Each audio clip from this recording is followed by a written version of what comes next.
جو نا وہ علی الحسن نقوی کہتے ہیں شاہ جی کہتے ہیں کہ اچھا یہ خلفائے راشدین جو ہیں ان میں سے آپ 4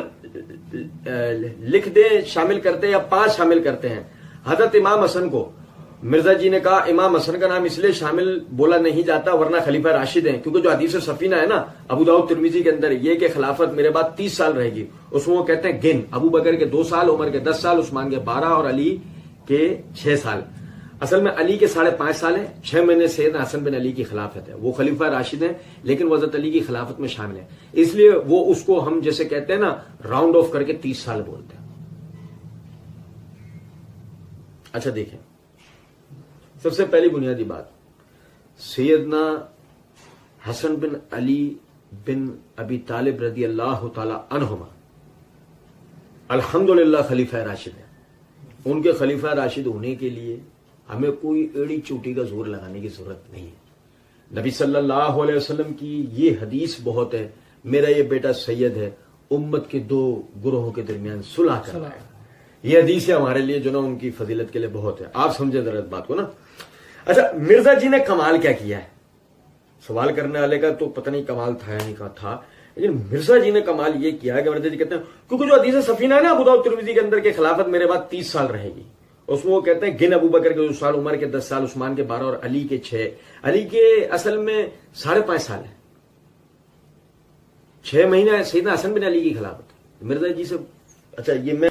یہ دیکھیں مرزا جی کا بیان کر رہا ہے، یہ سنن ابی داؤد ہے،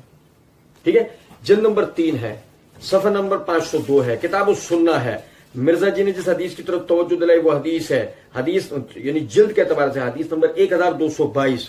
سعید بن جمحان بواسطہ سفینہ روایت کرتے ہیں کہ نبی صلی اللہ علیہ وسلم نے خلافت النبوتی 30 سنۃ، نبوت والی خلافت جو ہے وہ 30 سال رہے گی. ثم یؤتی اللہ الملک او ملکہ من یشاء، پھر اس کے بعد اللہ جس کو چاہے گا وہ بادشاہت عطا کرے گا اور جس کے چاہے گا وہ بادشاہ بنائے گا.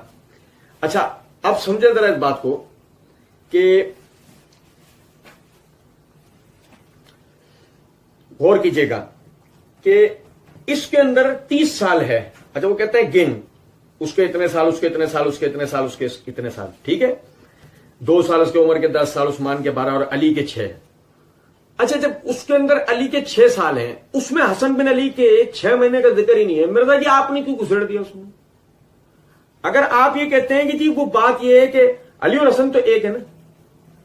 علی اور حسن ایک ہے، ایک ہی، وہ خلافت ملوکیت تو ہو جائے گی. علی کے حسن کی خلافت علی کے ساتھ ہے تو وہ خلافت ایک نہیں ہو جائے گی. غور کیجیے گا ذرا اس بات کو. تو مطلب یہاں پہ عرض کرنے کا یہ ہے کہ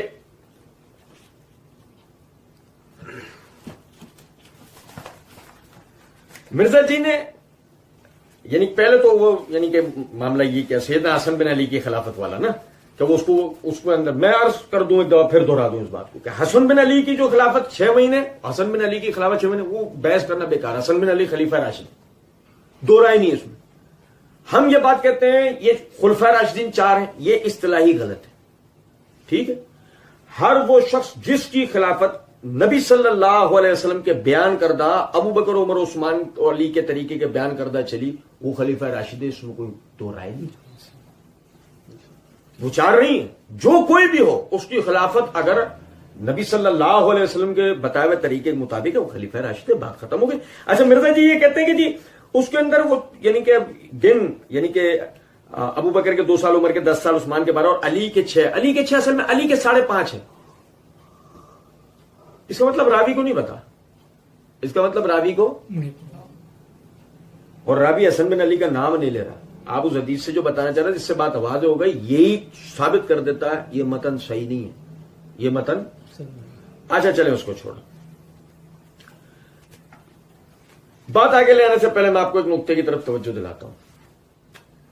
مرزا جی نے اسی ویڈیو میں اپنی تن طرح کے ساتھ یہ بات کہی تھی. اور یہ دیکھیں یہ ملوکیت کس سپورٹ میں نہ قرآن سے لے کر آتے ہیں کہ داؤد کو اللہ نے بادشاہ بنایا، سلیمان کو بادشاہ بنایا. او بھائی انہوں نے سعودی والا بادشاہ نہیں سی بنایا،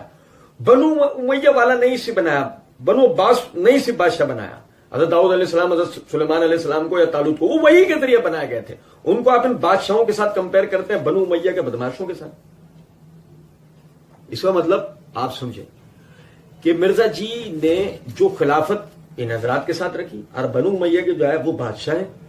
اور ان کی بادشاہت وہ نہیں ہے جو اللہ کی ہے نا۔ اچھا، حدیث سفینہ جو بیان کری اس کو بیان مرزا جی نے کس طرح کیا وہ بھی ذرا غور کیجئے۔ مرزا جی نے اپنی یعنی کہ تفسیر قرآن لیکچر نمبر 312 سورہ حدید کی تفسیر کے دوران کہا ہمارے اہل سنت میں بریلوی، دیوبندی، اہل حدیث تینوں کے علماء بزرگ 2 نمبری کرتے ہوئے آدھی حدیث بیان کرتے ہیں، اور مرزا نے 2 نمبری کا باب کرتے ہوئے اس حدیث کو بھی جو ہے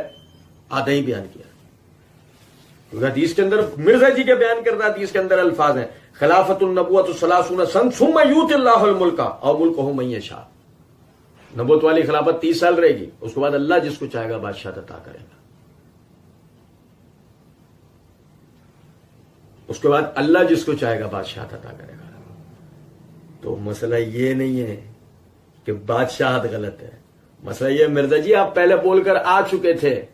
کہ طالوت و جالوت کو تو وہی کے ذریعے اللہ نے بادشاہ بنایا، یہ بنو امیہ کا بدماش، نعوذ باللہ، جو آپ نے کہا بنو امیہ کا بدماشوں کو نہیں، بنو امیہ کا بدماشوں کو نہیں، تو حدیث سفینہ صحیح ہے، ہاں، تو اس میں تو اللہ کہہ رہے ہیں کہ اس میں تو وہ سعید بن جمحان راوی وہ بیان کر رہے ہیں کہ سفینہ رضی اللہ تعالیٰ نے رسول اللہ صلی اللہ علیہ وسلم کے الفاظ نقل کیے کہ خلافت نبوت علی خلافت وہ 30 سال رہے گی، اس کے بعد جس کو اللہ چاہے گا بادشاہت دے گا، تو وہ بادشاہت اللہ دے گا، وہ بادشاہت اللہ دے گا۔ اب اگر یہ روایت صحیح ہے، مرزا جی اور مرزا جی کا مقلدین سے ہمارا 20واں سوال، حدیث سفینہ صحیح ہے تو یہ اس بات کی دلیل ہے کہ معاویہ رضی اللہ تعالیٰ عنہ اور بنو امیہ کو جو خلافت ملی ہے وہ اللہ کی عطا کردہ ہے، اگر آپ کی نظر میں حدیث سفینہ صحیح ہے، کیونکہ اس میں یہ الفاظ ہیں ثم یؤتی اللہ الملک او ملکہ من یشاء، پھر اللہ جس کو چاہے گا وہ بادشاہت عطا کرے گا۔ آپ تو اس کے منکر ہو، آپ تو کہہ رہے ہو کہ جی ان کو کوئی یہ والا بادشاہ، ان کو یہ والا بادشاہ، وہ فلاں والا بادشاہ، وہ یہ بادشاہ اللہ نے بنایا حدیث میں، نہیں تو آپ یہ مان لو کہ نہیں یہ جو بادشاہ کا جو تذکرہ ہے یہ وہ نہیں ہے۔ اچھا، تو پھر یہ وہ کون سا بادشاہ تھے وہ اس حدیث میں آپ کو دکھانے پڑیں گے، کیونکہ بخاری مسلم کو چھوڑ کے آپ حکمرانوں کی لکھوائی ہوئی تاریخ کی طرف تو جاؤ گے نہیں، ٹھیک ہے۔ اچھا، اس کے بعد مرزا جی یہ سمجھیں کہ یہ جو مرزا جی نے روایت بیان کی ہے اس کو سفینہ رضی اللہ تعالیٰ عنہ سے بیان کرتے ہیں سعید بن جمحان، اور یہ میرے ہاتھ میں تہذیب التہذیب ہے، اس کی یہ جلد نمبر 3 کا صفحہ نمبر 308 کے اوپر وہ سعید بن جمحان کے حالات لکھتے ہوئے کہتے ہیں کہ ابو حاتم رحمۃ اللہ علیہ نے کہا اس کی روایت لکھ لو لیکن اس سے دلیل نہ پکڑو، اور ابو حاتم راضی رحمۃ اللہ علیہ ایسا اس راوی کے لیے کہتے ہیں کہ جس راوی کی روایت مطابعت کے اندر قبول کی جا سکتی ہو، یکتب حدیث ہو ولا یحتج بہ، اس کے حدیث لکھ لو، اس کا مطلب مطابعت میں وہ حدیث قبول کی جا سکتی ہوگی، انفرادی حیثیت سے اس راوی کی روایت نہیں لی جا سکتی۔ امام ابن معین کہتے ہیں روا عن سفینہ احادیث لا یرویھا غیرہ، یہ سفینہ رضی اللہ تعالی عنہا کے واسطے سے وہ روایتیں بیان کرتا ہے جو کوئی اور بیان کرتا نہیں ہے، یعنی سعید بن جمحان سفینہ رضی اللہ تعالیٰ عنہ کے حوالے سے جو، اور مزے کی بات یہ خلافت 30 سال رہے گی، اس حدیث کو بھی سعید بن جمحان سفینہ کے واسطے سے بیان کرتے ہیں۔ اور آگے امام بخاری رحمۃ اللہ علیہ کا قول لے کے آئے فی حدیثہ عجائب، اس کی روایت میں بعض عجیب روایتیں بھی ہیں، اور امام ساجی کہتا ہے لا یتابع علی حدیثہ، اس کی حدیث میں اس کا کوئی مطابقت کرنے والا نہیں ہے۔ اب یہاں پر نقطہ یہ نکل کر آیا کہ اگر سفینہ رضی اللہ تعالی عنہ والی روایت یہ نبوت 30 سال رہے گی، اگر یہ روایت صحیح ہے، مرزا جی کا مقلدین سے ہمارا 21واں سوال سعید بن جمحان کی اس میں مطابقت ثابت کرے۔ نمبر 1، اگر یہ روایت صحیح ہے تو بنو امیہ کو خلافت اللہ، بنو امیہ کے بادشاہوں کو جن کو آپ بادشاہ کہتے ہیں ان کو بادشاہت اللہ نے عطا کی ہے، یہ آپ کے بیان کردہ پہلی تصریحات کے خلاف چلی گئی ہے، اگر یہ روایت صحیح ہے تو نہیں، تو دوسری صورت میں مانے کہ وہ خلیفہ تھے، اگر آپ کہیں گے نہیں وہ دوسرے بادشاہ تھے تو پھر یہ حضرات خلیفہ ہوں گے، ٹھیک ہے۔ اور نمبر 2، اس کو سفینہ بیان کرتے ہیں سعید بن جمحان کے حوالے سے، اور یعنی سعید بن جمحان بیان کرتے ہیں سفینہ کے حوالے سے، اور خاص طور پہ امام یحییٰ بن معین رحمۃ اللہ علیہ کہتے ہیں کہ ان کی سعید بن جمحان سے بیان کردہ روایات وہ صحیح نہیں ہے، ٹھیک ہے، ان میں کوئی بھی ان کی مطابقت نہیں کرتا، ٹھیک ہے۔ تو بقیہ انشاءاللہ آئندہ پڑھیں گے، وما علینا الا البلاغ۔